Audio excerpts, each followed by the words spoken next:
My name is Robert Axson. I am the state Utah GOP Vice-Chair. So I'm the Vice-Chair of the state party, working with these four wonderful county parties, and again, appreciate them and what they're doing. Appreciate all of you candidates and appreciate you folks that are listening in and seeing the answers that these candidates have given to us. So with that, we're going to dive right into some of the questions. For the introductions, we're going to be starting with Bob Stevenson. Thank you, appreciate it. A little bit about my background. I was born and raised here in Layton, Utah. Been here my entire life. I'm the, five of us was in our family. We're all the son of an educator. Grew up with education in our household. I spent my college days going to Weber State University, where I graduated with a degree in business administration. At that point in time, I had the opportunity to actually teach school for a couple of years at Layton High School. And during that time, I worked on a master's degree up at Utah State in distributive education, which I did not finish because I left at that point in time and went to work for what became Nestle USA. I worked for them for approximately 30 plus years. I had the opportunity to retire early under their program.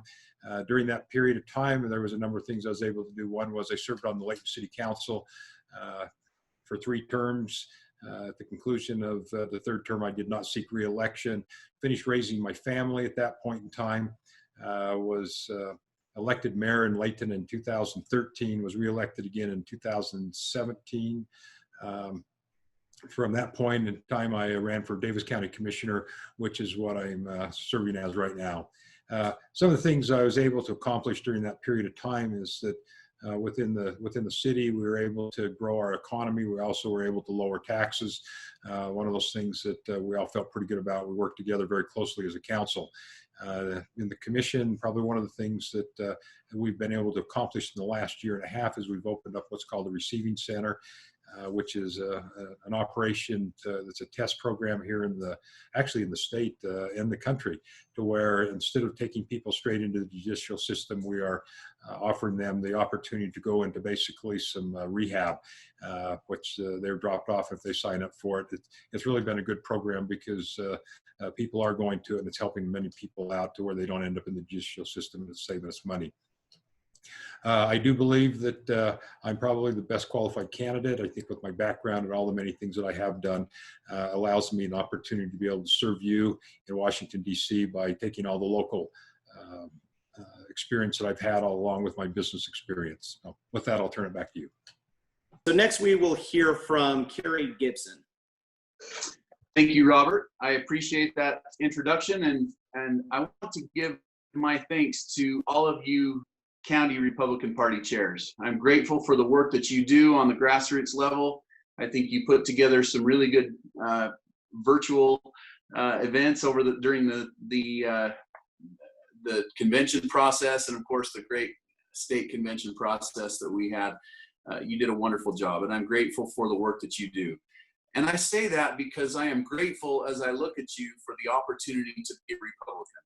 I'm grateful for the fact that we belong to the party of Lincoln, that we care about the things that have made this country great, and that we have participated in building a platform that I am very, very proud of. I have been a member of this Republican Party since I was able to register, and I've been an active participant in that process as well, having served as a state and county delegate since I could first vote. And I'm so grateful for the opportunity that I've had to participate in the Republican Party and to help to craft the policy that has made us the majority party here in Utah.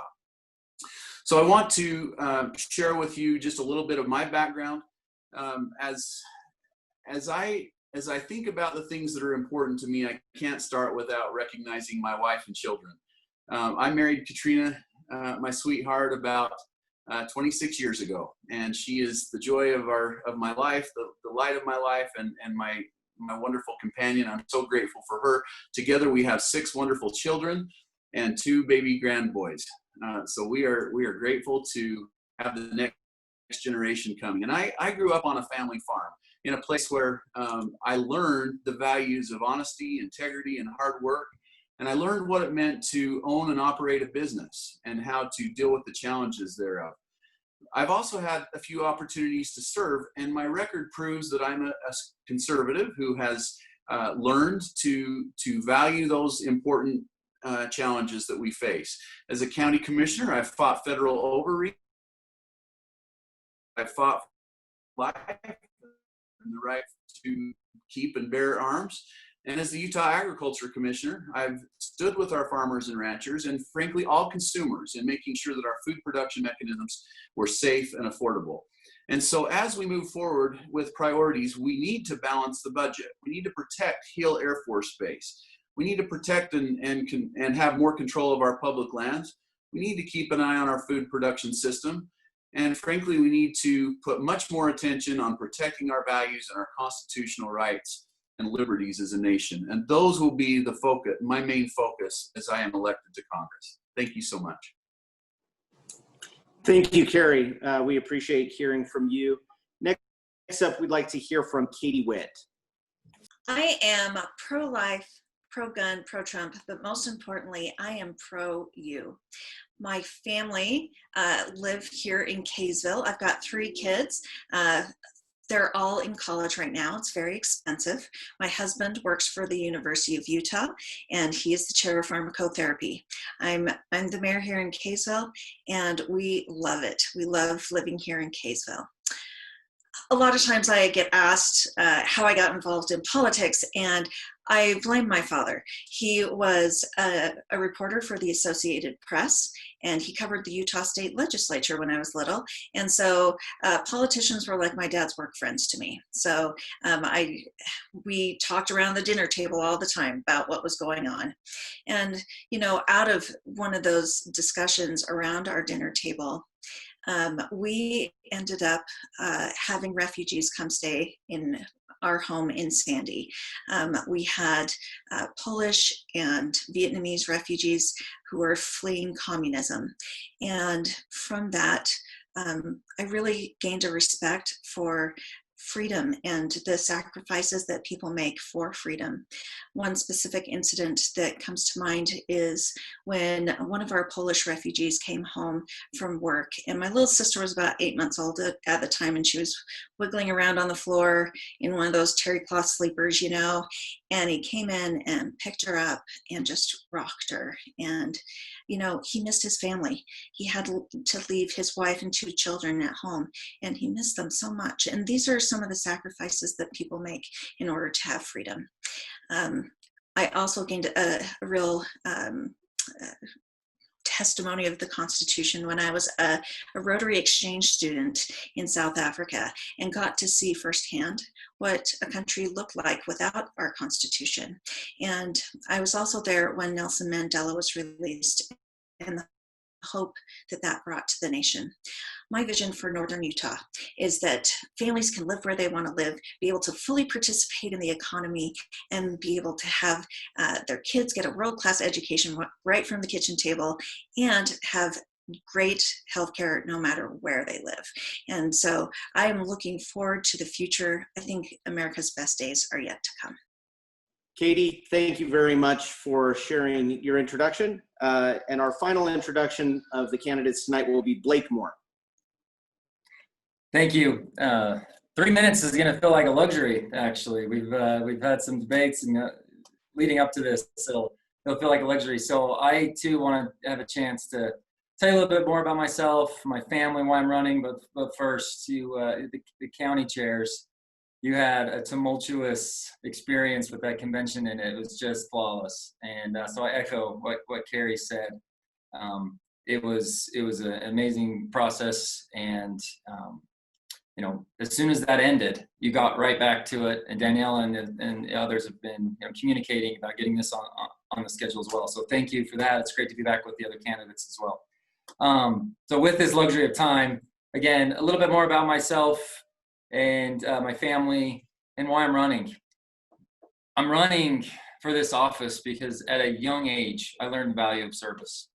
I'm running because elections matter, and elections are about the future. I was 17 years old, a senior at Ogden High School, and I won being nominated by my guidance counselor, Jeannie Hall, I won the National High School Heisman And I'm going to spare you all the details of the glory days. Don't worry, we'll move right past it. But as an athletic and academic award, but more than anything, it was an award that taught me the value of service and the importance of it. And it's been a common thread throughout my life. I went up to play football at Utah State and finished my church mission. And shortly after graduating college, I applied to go serve our country.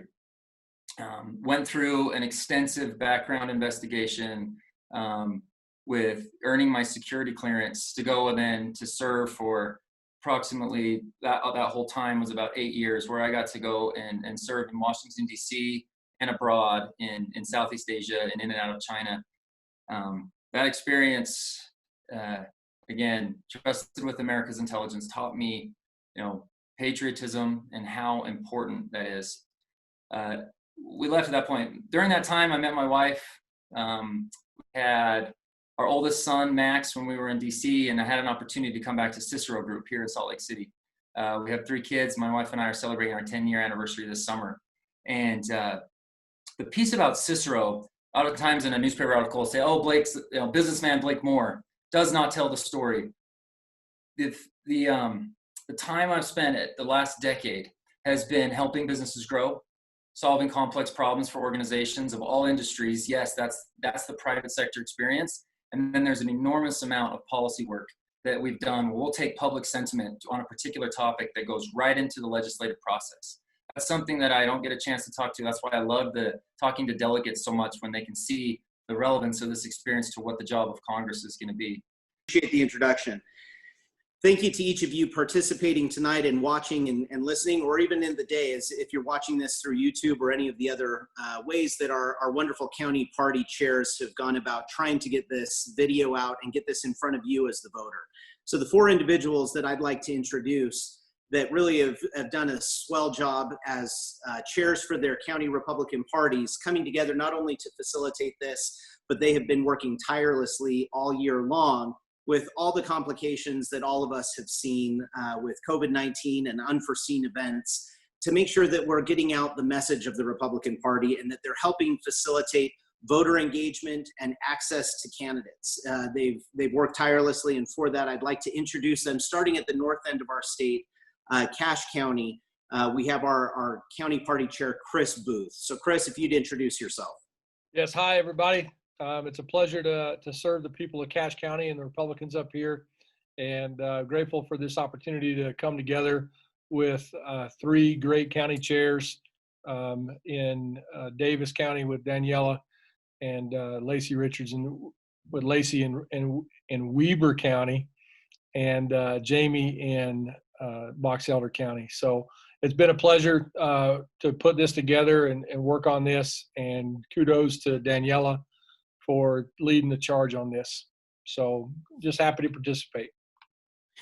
Thank you, Chris. And on the other side of the hill there in Box Elder County, let me introduce you to our county chair there, Jaime Munns.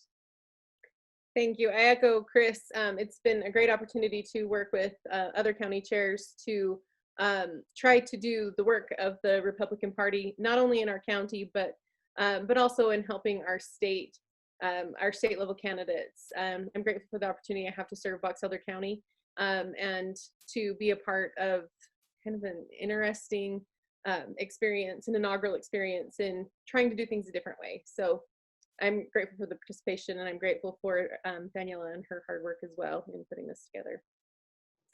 Thank you, Jaime. And then coming on down south there in Weber County, we have a wonderful, fairly new county party chair who's just stepped up to the plate and hit the ground running in Lacey Richards. Thank you, Rob. Thank you to Daniela and all the other chairs for pulling together to put on this event. Appreciate the candidates being here tonight, and especially appreciate our voters who are taking the time to watch this and make the important decisions that they need to make for this primary election. It's a privilege to serve the Republican Party and to be part of promoting and advancing conservative principles here in Weber County. Thank you, Lacey. And rounding out these 4 county chairs there in the 1st District, we have Daniela Harding there in Davis County. Thank you so much, Rob, and thank you for facilitating for us tonight. Thank you also to the other county chairs who so eagerly volunteered to help moderate this debate. It has been an absolute privilege to work with each of you. And thank you to the Republicans of Davis County. It has been the privilege of my life to serve as your party chair. We had a very eventful county convention in a parking lot, doing our drive-through voting, and it worked out beautifully. We've made it through state convention, and like I always say to our executive committee, it's not a me thing, it's a we thing, and we have done some phenomenal things together, and I'm proud to serve with you all. Thank you, Daniela. And to each of you again watching, we hope you take advantage of the opportunity that we're providing here tonight in engaging with these candidates. And with that, we'll get started with this evening's forum. The first question that we are going to have will be the second question from Weber County. So Weber County's County Chair Lacey Richards will provide that question. Thanks, Rob. Okay, first question for the night is, how do you propose to balance freedoms, civil liberties, and safety in the context of the Patriot Act? Would you support its expansion? Why or why not? That's a great question. I believe the thing that we have to be able to do, within this country is to continue to protect the freedoms that exist. It's very, very important that we realize that the Constitution that was set up of 200 plus years ago was in place to be able to protect us, continue to do that. I believe that as far as being a representative in Congress, that we have to take that stand and remember exactly what the forefathers put in place and to support it and go along with it into the future to be able to represent what this country is. We cannot let different things step into this country that's going to break that down. And by supporting that Freedom Act, I believe that we will be able to make a difference in the future, and we have to be willing to do that. You've got 1 minute, so Kerry. Okay, thank you. First of all, let me just go back to the basic principle that I hear in this question. And to me, that principle is, what is the constitutional protection? I am a believer, a firm believer in the Constitution, that it was an inspired document and that it protects our God-given rights. One of the fears that I have, and that I've seen both in the Patriot Act and frankly in this recent response to this pandemic, is that in times of fear, we unwittingly allow ourselves to lose freedoms at the hands of our government. And that is unacceptable. We need to stand on the constitutional principles 100%, because once those freedoms are taken away from us and are no longer recognized, we lose those opportunities and they never come back. And so I always want to go back to the constitutional principle. And even in times of fear, we have to remember that those principles rule the day, and those constitutional values and those constitutional rights need to be first and foremost in our minds. I think I've probably done more than any other candidate when it comes to preserving freedom and really taking a stand for our civil liberties. Here in Kaysville, we had a group come to us and want to have a protest to be able to help small business owners be able to recoup some of the losses that they have experienced. And I couldn't not help them. To me, it is one of our foundational principles as a nation. And the Patriot, I understand the concern that people have, especially when the Patriot Act came into play was around 9/11. And I understand the real concern that people have with safety and the desire to be safe. But I think that we need to give people the ability to make good decisions for themselves and their families. I would not support an expansion of the Patriot Act. Thank you. And next, answering the same question. Yeah, and I relate this to the concept of the slippery slope.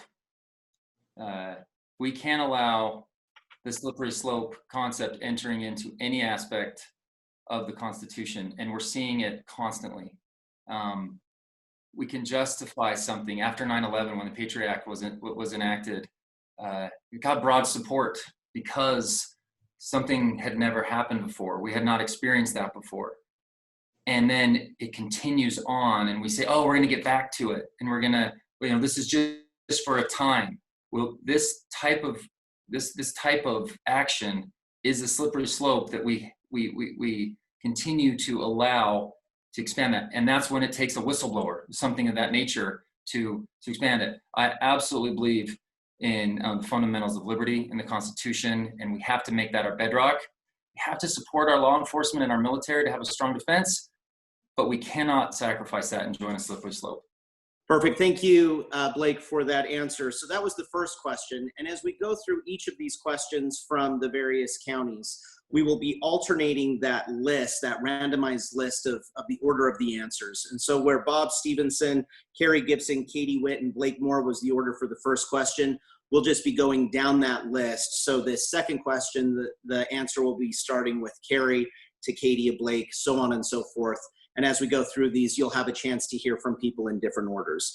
So for this second question, we're going up to Cache County for Chris Booth to ask the second question. Hey, good evening, candidates. Appreciate you running in this race. I haven't hit my head hard enough to be in your position yet, so appreciate you. The question I have here, we have 4 upstanding candidates in this race. Is there anything in any of your records and or backgrounds that, if brought to light, could embarrass you as a candidate or especially the Utah Republican Party? Perfect. Thank you, Chris. And so the first one to answer that question will be you, Kerry. Thank you, Robert, and thank you, Chris, for the question.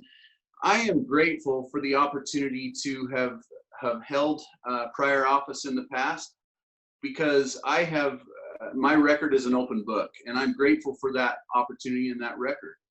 Because of that, I know who I am. I know how I respond to difficult situations. I've been in the situation where I've had to go break a tie on the floor of the Utah House of Representatives. And I've been in a situation where I've had to make very, very tough decisions where I prove what I believe in. And so I'm a strong fiscal conservative.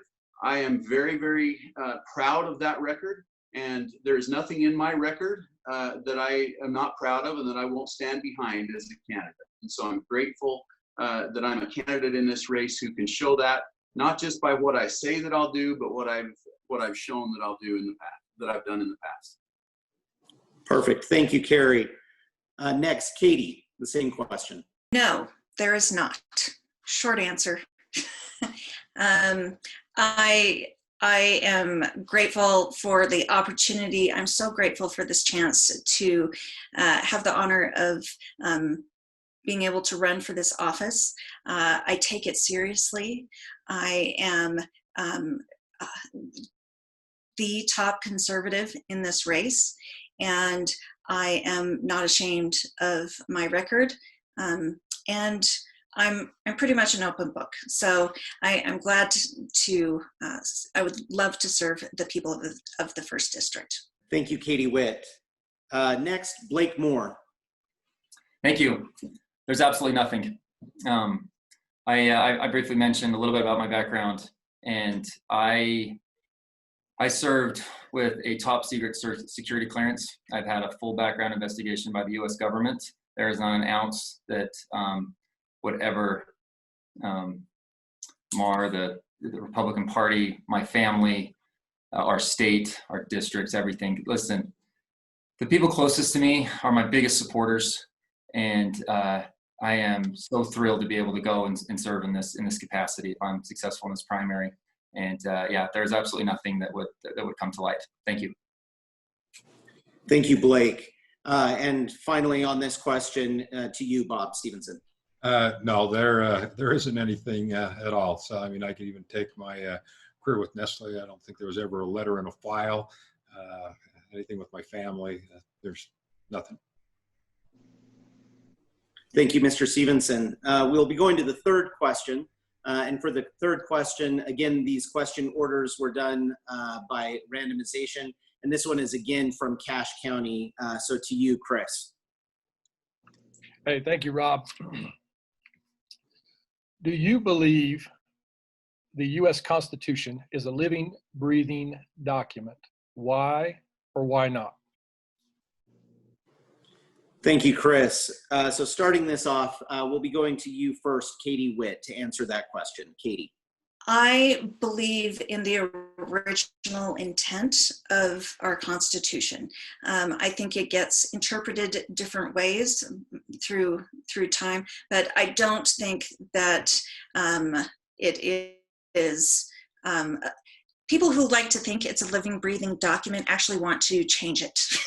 And so for that reason, I think of it as we need to respect the original intent of the Constitution. And I would say that I've done more than anyone else in this race to uphold constitutional rights. As I referenced earlier, I think that I've really made a stand to defend and support your constitutional freedoms. Thank you, Katie. Next, we'll be going to you, Blake Moore. Absolutely. The Constitution is a living, breathing document. It enables us to, address, the heart of it. It allows for us to govern ourselves, for us to be able to, react and as a body of Congress, with the checks and balances that are in place, to be able to move this democracy forward. It's the oldest, it's the oldest of its time. It's the oldest of its kind. And again, we've seen that our ability as the legislative body, first and foremost, because that's what represents the people, to be able to go back to its foundation and address, something like slavery, and being able to make that move. That's the perfect example of how important it is to be able to use that as our bedrock. Thank you, Blake. And we'll be going to you, Bob, to answer this question. Yes, I believe that the Constitution is a divinely inspired document. I believe that the men that worked on that a couple of hundred years ago, they were divinely inspired also. I believe that as they came together and they worked to put this document together, they knew that they were putting their lives on the line, yet they knew something within them was important, that they put this together, and they were willing to risk their lives of themselves, their family, and all to make this work. I believe that we have to be very protective of this Constitution throughout history. I think that we have to follow it. We have to be guided by it. There always may be an adjustment here or whatever, but overall, that document is there for us and for the future, and for all of us to be able to utilize well into the years to come. Thank you, Bob. And then finally on this question, Kerry. Thank you, Chris. I have never appreciated that terminology of the Constitution being a living and breathing document, and here's why. Yes, we know that from time to time it has been amended. In fact, right at the beginning. But the reality is that it was set up intentionally. The Constitution was set up intentionally to be a very difficult process to change and to amend. I believe that because our forefathers and founding fathers basically got it right, there should be very few instances in which we should consider amending the Constitution of the United States. And so I believe that this was an inspired document, and that it's something that we should live by. And I think we should take it very, very seriously when we seek to change it and amend it. But one of those instances where we should consider now is that of a balanced budget amendment. I've talked about that before, and I hope we get to talk about it later, because balancing our federal budget has become very, very difficult. Sorry, I need to interrupt you there, but thank you very much. So with that, we're going to go to the next question, and this is going to go to you, Daniela, in Davis County, to ask this question. Thank you very much.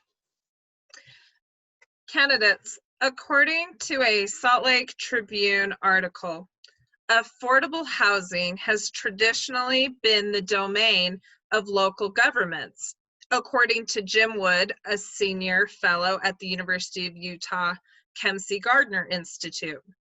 But the state legislature has also weighed in on this issue, and this spring appropriated $10 million in an effort to address an estimated shortage of nearly 55,000 affordable homes statewide, particularly those within reach of lower income residents. What is the role of federal and state governments in addressing the housing crisis? Or do you believe affordable housing belongs in the domain of local municipalities? Thank you, Daniela, for that question. And starting the answers off this round will be Blake Moore. Thank you. I believe fundamentally that the role is going to be in the private sector.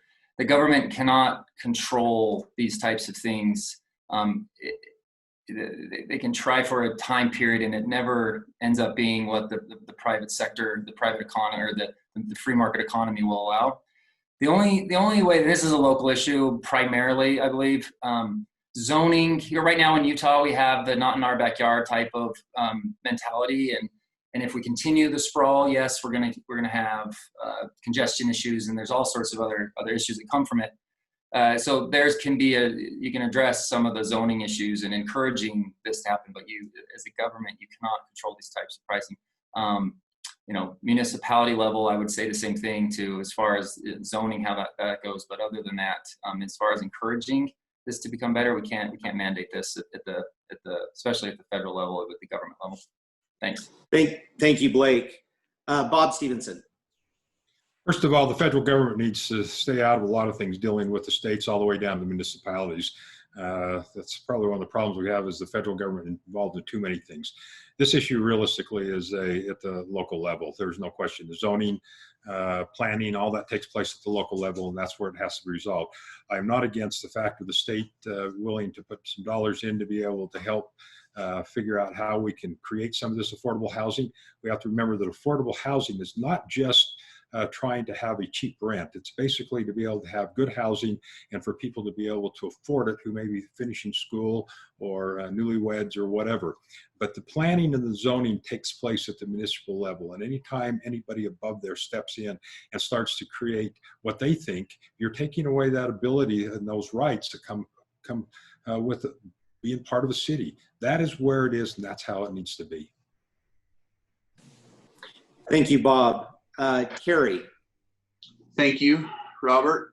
The principle here for me is the principle of the 10th Amendment, where we understand that the states have roles that the federal government should not infringe on.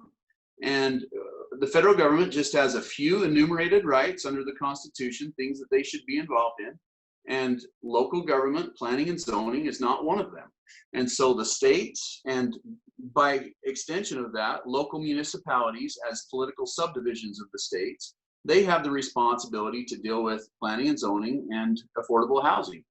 And so I absolutely think that this is not a part of the role and responsibility of the federal government. We need to get back to this principle of federalism in all aspects of our policy discussions. It's not just this, but in all aspects, to make sure that states and local communities, who are truly the laboratories of our republic and our democracy, they lead the charge and they take the lead in these types of issues. Thank you, Kerry. The final one to answer this question is you, Katie Witt. As a mayor, I think that that's the domain of localities. And what I don't like to see happen is I don't like to see legislators at especially the federal level insert themselves on this issue, because I do think that as communities, you can come up with better ideas than somebody who's far away, especially in DC. I think that what we really need to do is start communicating with residents at a local level. And that's what we're doing here in Kaysville. We are redoing our general plan at the moment and looking at how can we meet the needs of our community and still respect the heritage of our community, but still recognize that our kids and our grandkids want to probably live in Kaysville too. And what can we do to budge up a little bit and make a little bit more room? So I think it's the localities that should be taking charge of this. Thank you, Katie. Appreciate that. That puts us at the halfway point. So to all of you folks who have tuned in to watch, we appreciate you doing so. We appreciate you seeing these various individuals who have bravely participated in our Republican process of putting their name on the line and standing before you. There's, again, just a couple more questions, 4 more questions. We'd love for you to stick with us. And for this, we're going to be going to Weber County. So Lacey Richards, if you will ask the next question. Thank you. The federal government is the largest single employer in Weber County. A recent study done by Weber State University about the effects of the 2019 federal government shutdown found that 57% of local businesses surveyed experienced drops in revenue during the shutdown, and 36% of the federal employees surveyed were forced to reach out to family, friends, and even local charities in order to make ends meet during that time. If elected, what would you do to prevent Utahns from being used as bargaining chips in a dysfunctional federal budget process? You know, one of the things that you definitely learn working in local government is you have to plan ahead. There's no question. And I think that one of the things that have happened in the past with what the federal government's done is they continue to talk about a shutdown, talk about a shutdown, talk about a shutdown, and then it becomes on their back door and they have to make a decision. And I believe that what we have to do is we have to plan this out way in advance and know exactly what we're going to do and try to get this spending under control and get these budgets under control so that we do not have a shutdown. It's absolutely ludicrous when the government turns around and basically does that. We're going to shut down just to try to prove a point. And the people that are hurt once that shutdown takes place are our residents, the people who we represent. And so it's got to be planned out and figured out that we do not have this type of thing happen in the future. Thank you, Bob. Kerry. The best way to avoid a federal government shutdown is to follow sound budgeting principles to begin with in the federal government. We can learn a lot from the state of Utah, from the state legislature. Even though they do make mistakes, the reality is they start with some basic principles that make sense, like one that I mentioned earlier, which is that we, by Constitution, are required to balance our budget every single year. We also make sure that so along with that, if we don't balance, if revenue increase or decreases, we have to decrease our spending as well. And so we need to follow some of those principles that you and I would use in our homes, in our businesses, in our state and local governments, and take those to the federal government. We need to budget and stick to that budget. These are all things that the federal government has had a very, very difficult time doing. And it's because they don't all go back there with experience in handling these types of issues at the local level and in their own private industries. And so that's one thing that I'm going to focus on if I'm elected to Congress. Thank you, Kerry. Next, Katie Witt. You know, I think what we need to keep in mind is obviously with the national debt the way it is, we need to make sure that government stays in its own lane, right? The different levels of government, they need to be focused on what they do. And I think it's probably the IRS, which is has a real toehold there in Weber County. And those are probably our friends and neighbors who have been impacted in the recent troubles. Now, what I think we need to do is we need to prioritize our budgeting process. I do support a balanced budget amendment. I also think that we need to go to zero-based budgeting. And we should only be, the federal government should stick to what it does best. Now, IRS, that is within the purview of the federal government, absolutely. And we need good people like we have here in Weber County to be able to fulfill that need. So what we need to do is just make sure that federal government stays in its own lane so that we can make sure that we have the money necessary to get the job done. Thank you, Katie. And finally on this question, Blake Moore. Yeah. All we keep seeing is debt ceiling. Oh, we're going to raise the debt ceiling. And they argue about it and they raise the debt ceiling. This is the same thing over and over again. And it's what passionately got me into this race. So I'll echo Bob and Kerry. Balanced budget, being able to do that at the federal level, it has to be done. If not, this is going to continue to happen. And then that's when we see it actually harm our own civilian force for the Hill Air Force Base or the IRS.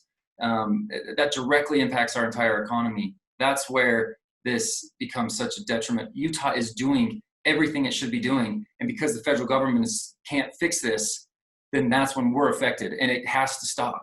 We did this 20 years ago. We did it in 1997 from simple addresses with them working together from a Democratic presidency to a GOP-led legislature where they just put out the right types of proposals and they got it done. This has to happen again. We have to reverse the debt culture. Thank you, Blake. For the next question, we're going to be going to Box Elder County. So serving as chair there is Jaime Munns. Jaime, if you'd ask that question. Thank you. And thank you, candidates, for participating in this. During the handling of the pandemic, we saw that there was a difference in urban versus rural needs. This is not anything new. How do you plan on balancing the urban versus the rural needs, especially since rural seems to be far outvoted due to smaller population? Kerry, we'll be going to you first. Thank you, Jaime. This is one of those issues that is near and dear to my heart. I've served as a county commissioner in an urban county, and I've served as a state legislator in an urban county, but I've also served as the Commissioner of Agriculture and Food and as the Deputy Director of the Department of Natural Resources. Rural Utah is critical to Utah's economy, absolutely fundamental. And unfortunately, because of the way that our congressional districts are set up on population, very seldom do we have an opportunity to have someone who is in these congressional seats that truly understands rural Utah and truly has made that a part of their life. This is one of the areas that I'm proud to have shown strong leadership in the past, and it's going to be more critical going forward that we have someone immediately with a seat at the table to pick up where Congressman Bishop has left off and to provide meaningful leadership on issues of rural and urban Utah combining and working together to make sure that Utah succeeds as a whole. Thank you, Kerry. Katie Witt. Right, and that's something I'm really passionate about. And first of all, we need to make sure that there is lots of local control. One of the things I do appreciate about how the pandemic has been handled here in Utah is Governor Herbert did allow health districts to make decisions based on their region. I would like us to continue to value what our rural communities have to offer. Although they don't have as great a population, I think their impact and their importance, not only to the district, but to the entire state, far outweighs that deficit. And so when I look at, for instance, Uinta and the Uinta Basin and seeing the impact that they have on our energy independence, that is so crucial. And the agriculture and being able to feed ourselves, so crucial, so important.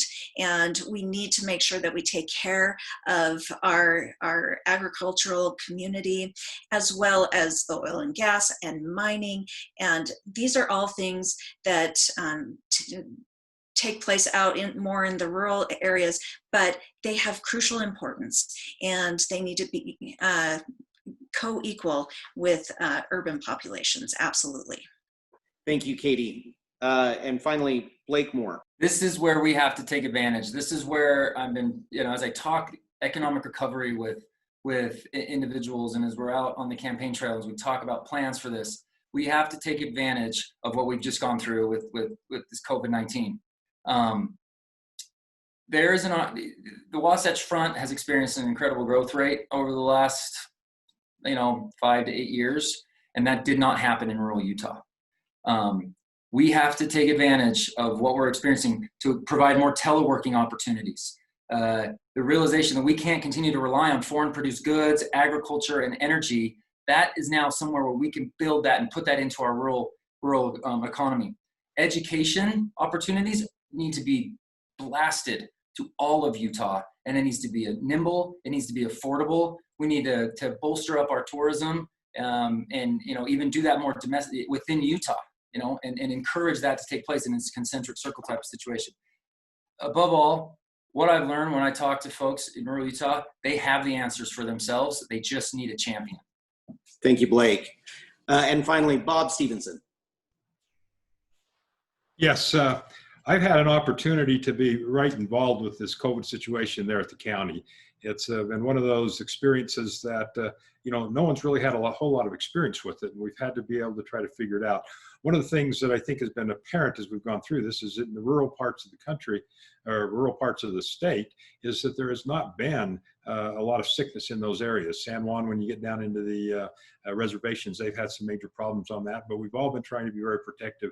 And in the process, we have hurt the economy. There is no question. It dropped off a cliff in this country quicker than anything we've ever seen in the past. I do believe that we have to, as time goes, realize that there is a difference as far as the needs in the rural compared to the needs in the urban. But when it comes down to it, we're one state. And this is one of the things that I've learned sitting in the commission seat, is that the things that we need to do from the urban counties is to support the rural counties, and what we need the rural counties to do is to support the urban counties. And part of this process is us working together, and that's the key. Thank you, Bob. For the next question, we're going to be going back to Davis County. It's no secret that Utah's climate is extremely dry and arid, which can negatively impact our rural communities in terms of a depletion of water. What are your long-term plans for water conservation and storage? Thank you. And to answer that question first, Katie Witt. Yeah, so I think that water is a regional issue. It's not just county to county. It's not just in a state. It is regional. And so a lot of the times what we need to, I know from talking to some of the folks in neighboring states, that we need to make sure that we have reservoirs, and it takes decades to get these things approved. And I know that there's a lot of conservation groups that fight against them, but we need to be looking down the road and make sure that we have the water capability that we need in order to take care of our people. So you have to have a very long vision. And I do want to serve on Natural Resources Committee. I think that's crucial for our state. And that's one of the things that I want to be able to help shepherd through, is whatever we need to do for our water storage. And that's one of the things. Obviously, conservation measures need to be local, but encouraged by state and local governments. Katie, thank you very much. Next, Blake Moore. Yeah, just weeks ago it was announced one of the wins that Congressman Bishop was able to have back in Washington with respect to our public land issue, or the public land debate, is the watershed out in UNT County. That's a win. I continue to talk about public lands and how we need to approach it, and that's what I want to focus on, is to make sure there is no daylight from the work that Congressman Bishop has done to this next transition. These wins,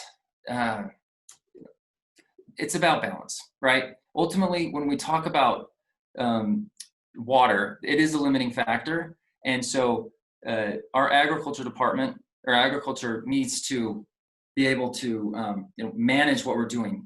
We talk about how much of our state is public lands. We're in this mode where we're having these wins, and we need to continue to do that. So we're able to manage that. And it goes across the board from energy diversity to recreation, just understanding the balance and being able to work with the BLM to harness this issue. So thanks. Thank you, Bob. Stevenson. Water is one of the key resources that we have in this state, and has to be protected. There is no question. If you turn around and look in the urban areas, one of the things that's been taking place is that the communities along with the water districts have been pushing for the sprinkler heads that basically use less water. They're pushing for people to only water occasionally, as far as that goes, to not be afraid of having a little bit of yellow ground. We have to realize that agriculture in this state is big business. And we can talk about Hill Air Force Base and the importance of the economic engine it is, but also the agricultural side, whether we're talking ranching, whether we're talking orchards, whether we're talking row crops. This is all very important. We have to make sure that water is there, and we have to protect it. I think if you get down into southern Utah, the importance of getting that pipeline ran from Lake Powell over into Washington County is the basis for that county to be able to continue to grow and to be able to do what it is. Water, without a doubt, is one of the key aspects that we have to protect. And thank you, Bob. And to you, Kerry. Thank you. I've spent a significant portion of my professional career working with our natural resources and our water, and I'm grateful and what it means to our communities. Let me just say two different things. First of all, we absolutely must do a better job of conserving this precious resource. And I think we have endeavored to get to a couple of different places of success here. We're making progress with helping people to understand why conservation is important. But secondly, we have to be prepared to develop those resources as well. They are available. They just need to be developed appropriately and safely. And that goes for natural resources as well as water. Our forefathers planned for us. They came into this valley and prepared a place for us. And one of the first things they did was build water projects. We need to be prepared to help our children with the same type of forward thinking as we move forward into the next generation. Thank you, Kerry. And for the final question of the night, we're going to be going back to Box Elder County. Thanks. On the heels of that, Western states, including Utah, have a large portion of federally controlled land. What is your position and plan for how those lands should be controlled or managed? And Blake, we're starting with you. Utah does this better. We've proven it in our state. You look at a forest fire, sparks up. It'll burn through federal land until it hits the state line of what we control, and we're able to log properly. And I mean, those are just the one simple examples. This is in conjunction with my previous answer, where continue to build on the momentum that we've had.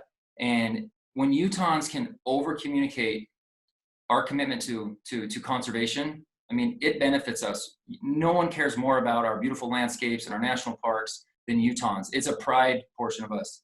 And then we look at what is particularly, and I'll talk specifically to the Uinta Basin, balancing energy diversity and the tourism that is two crucial industries there. We need to be able to make sure that we have control of it. Now, look, this debate's been gone on forever. People in New Jersey don't understand really what we're going through.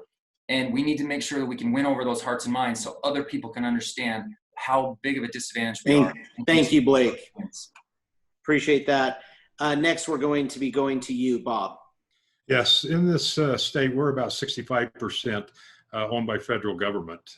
Part of the impact that puts on us is that we lose the opportunity for the property taxes that we could make and be able to put back into our schools and a number of other factors that we need within our counties.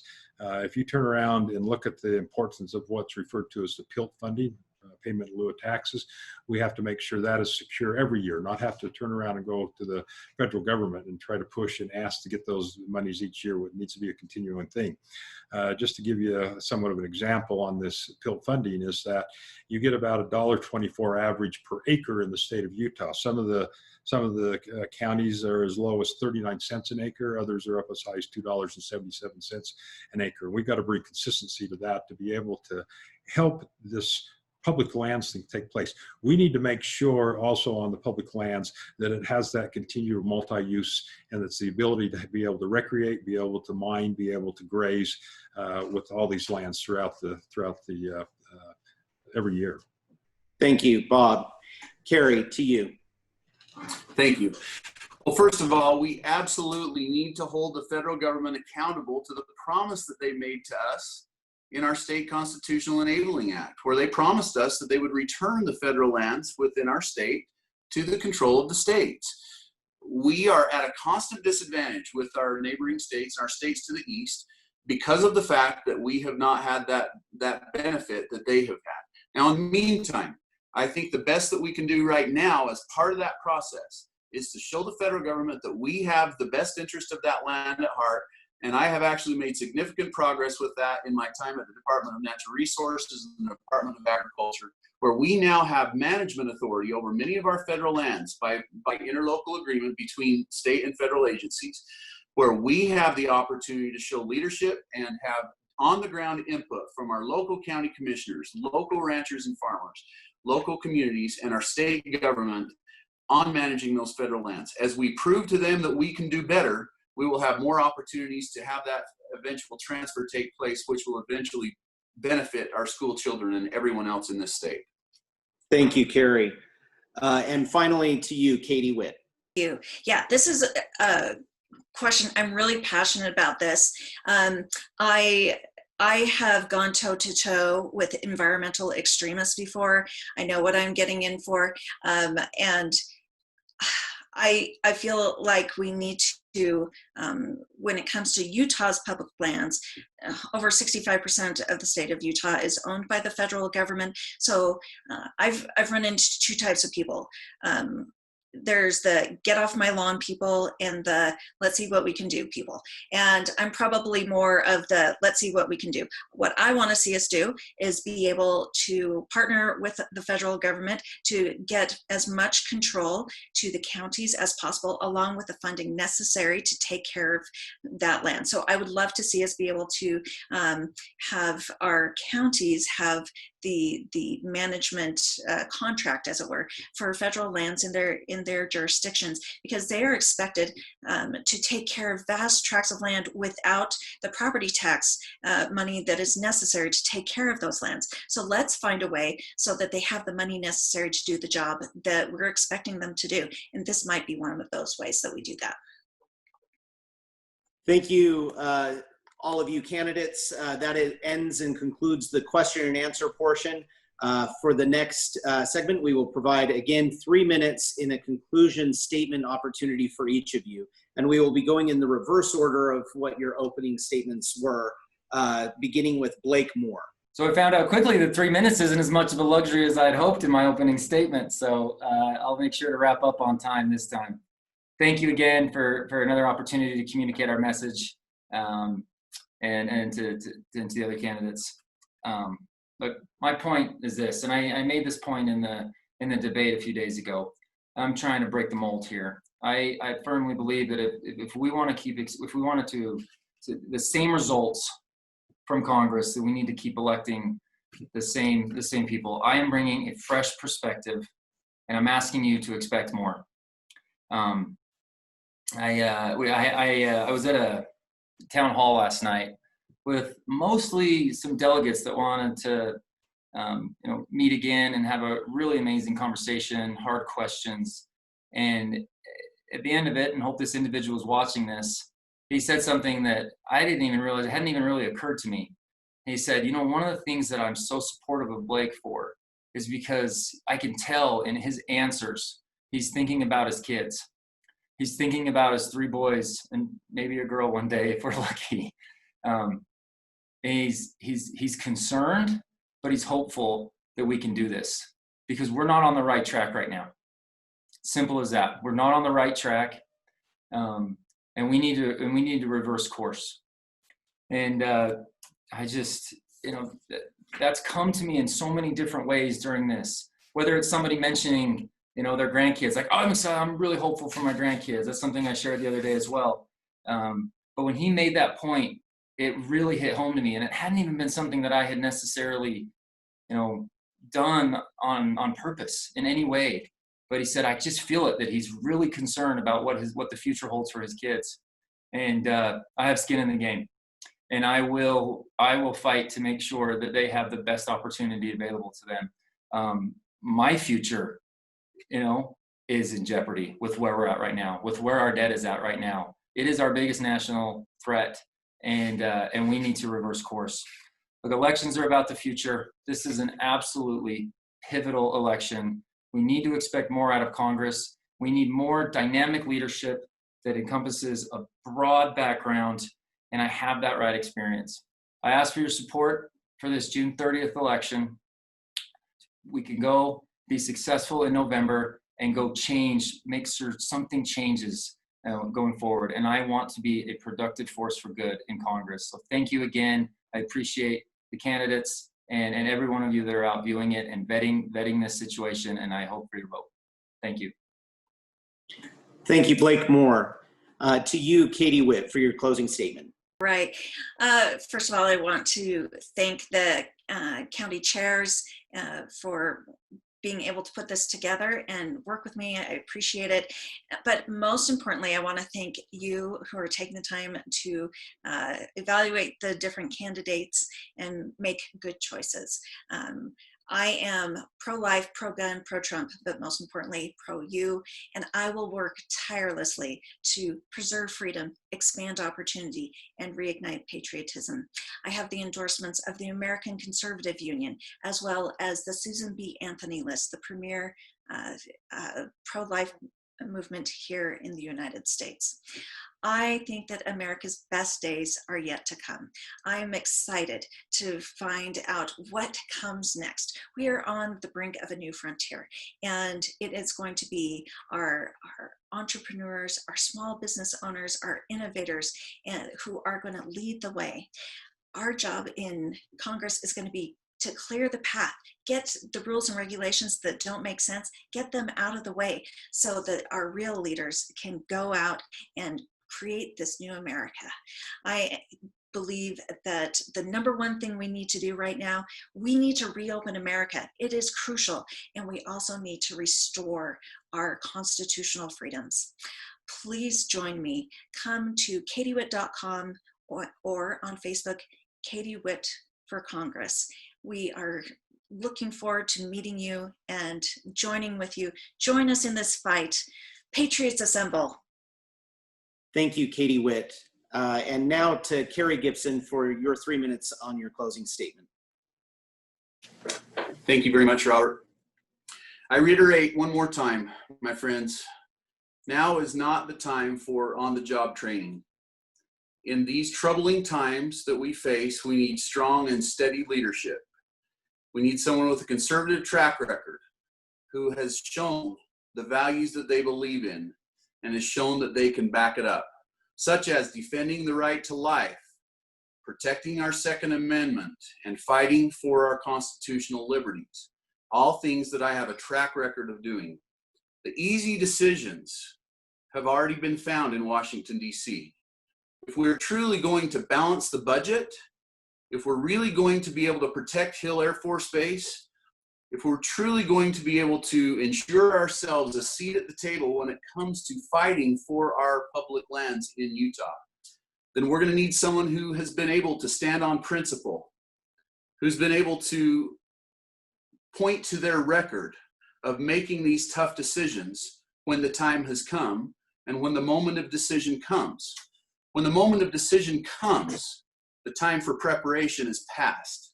And that's when we need to be solid and sure and completely steadfast in our ability to know what we'll do in those difficult decision-making processes.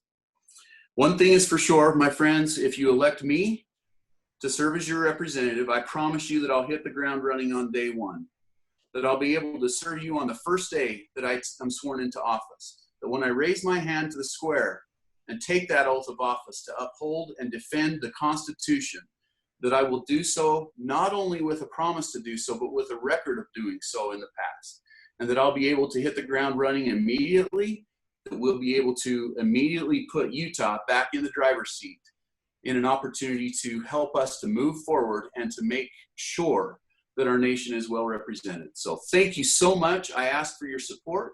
I ask for your vote, and I'm grateful for the opportunity to discuss these issues with you today. Thank you, Kerry. And to Bob Stevenson, your 3 minutes start now. Yes, appreciate it. I want to, first of all, I think for all the candidates, I want to thank the different county chairs for putting this on. It's very kind of you to give us your time and ability for us to be able to spend some time getting our messages out to people. I want to start with one thing. I believe that the most important thing that we have to look at is our values. Our values are very, very important in this state. It's what's made this state great from the time it first started. For the pioneers coming in and the things that they put in place and how they were able to remember and to put forth their values as far as hard work, their values dealing with integrity, their values dealing with honesty, their ability to want to teach, to guide, to direct, and to basically have a very well educated and a knowledgeable group of citizens that we have here in the state even today with what it is. And this is carried over from the days of 1847 when the pioneers first came. And I believe that's what is important to take back to Washington this time. The ability that I've had through the years with my service that I've had, not only in business, but also in government, has really prepared me to be able to do this. This isn't something that I've sought after for years. This is something that basically fell into place when Representative Bishop decided not to run again. The experience that I've had dealing with the economics, the ties between Davis and Weber County, and we also work into the Morgan and Cache and Box Elder is very important. We've been able to bring people together. I believe the other thing too that exists is with this experience is the ability to bring people together. We have to realize if we're going to forge ahead in Congress, it's going to be about the fact that people who know how to work together. And one of the things that happens when you work in local government, and anyone that has served in local government realize you have to work together to be able to accomplish the things that are there. The experiences you get from serving in a position like mayor includes dealing with the economic development of the state and the city and the county that you work in. It ties into the different boards that you would serve on dealing with the military, which is very important. There is no one, this is not even a bold statement, it's just a fact.